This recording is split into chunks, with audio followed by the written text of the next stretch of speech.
नदी की हालत लगातार बिगड़ती जा रही है।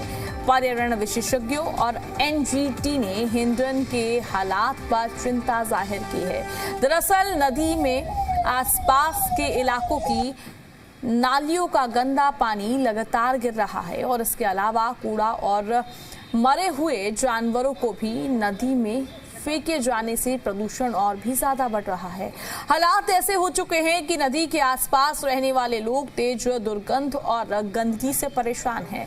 नदी में ऑक्सीजन का स्तर बेहद कम होने की वजह से जलीय जीवन पर भी खतरा मंडरा रहा है। स्थानीय लोगों का आरोप है कि प्रदूषित पानी और गंदगी की वजह से उन्हें त्वचा संबंधित परेशानियों का सामना करना पड़ रहा है।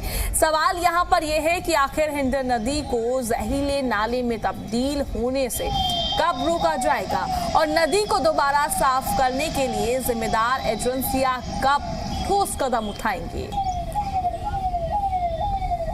बदबू आती है, ढोर मर जाते हैं, ढोर गिर के ऐसे चले जाते हैं तो बदबू तो आएगी अपने आप ही। अच्छा। और नहीं दब पाते हैं कोई भी, अठौटी बारे आते हैं फिर वो दाब के जाते हैं, बेचारों को फोन करते हैं, बुलाते हैं उनके लिए दाबने के लिए, तो पानी में तो बदबू आएगी अपने आप ही।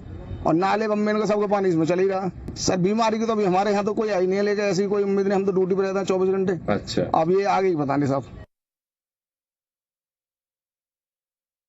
इस समय मैं ग्रेटर नोएडा के कुलेसरा में मौजूद हूं और बराबर में आपको मैं दिखाना चाहता हूं ये हिंडन नदी है और साफ तौर पे आप देख सकते हैं कि इसकी कैसी हालत हो चुकी है।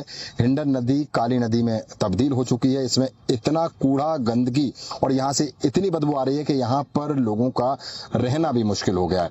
और बताया जा रहा है कि इस नदी को मृत नदी भी घोषित कर दिया गया है, क्योंकि एनजीटी ने कई नदियों को मृत घोषित किया था और ऑक्सीजन की मात्रा इस नदी में काफी कम हो चुकी है, जिसकी वजह से आसपास यहाँ पे रहने वाले लोगों को जो त्वचा की बीमारियां हैं वो लगातार बढ़ रही हैं। यानी कि इस गंदे पानी के संपर्क में जो भी लोग आ रहे हैं उनको त्वचा की कहीं ना कहीं बीमारियां बढ़ रही है। मैं आपको दिखाना भी चाहता हूं कि इसके बिल्कुल किनारे पर ये क्षेत्र है, जो आबादी है, लोग यहाँ पर रहते भी हैं और इनको काफी परेशानियों का सामना भी यहाँ करना पड़ता है। इनका साफ तौर पर कहना है कि लगातार इस नदी से इनको बदबू आती है और आए दिन कोई ना कोई बीमारी बच्चों को और बुजुर्गों को होती रहती है और काफी परेशानी भी होती है। तो इस समय हम ग्रेटर नोएडा के कुलेसरा में मौजूद और कुलेसरा के ये हालात हैं। यहाँ पर इस नदी को लेकर एनजीटी ने इसे मृत नदी घोषित किया और बताया कि इसमें ऑक्सीजन की मात्रा काफी कम है और लगातार लोगों को इसकी वजह से परेशानी भी झेलनी पड़ रही है। भूपेश प्रताप सिंह, जी मीडिया, ग्रेटर नोएडा।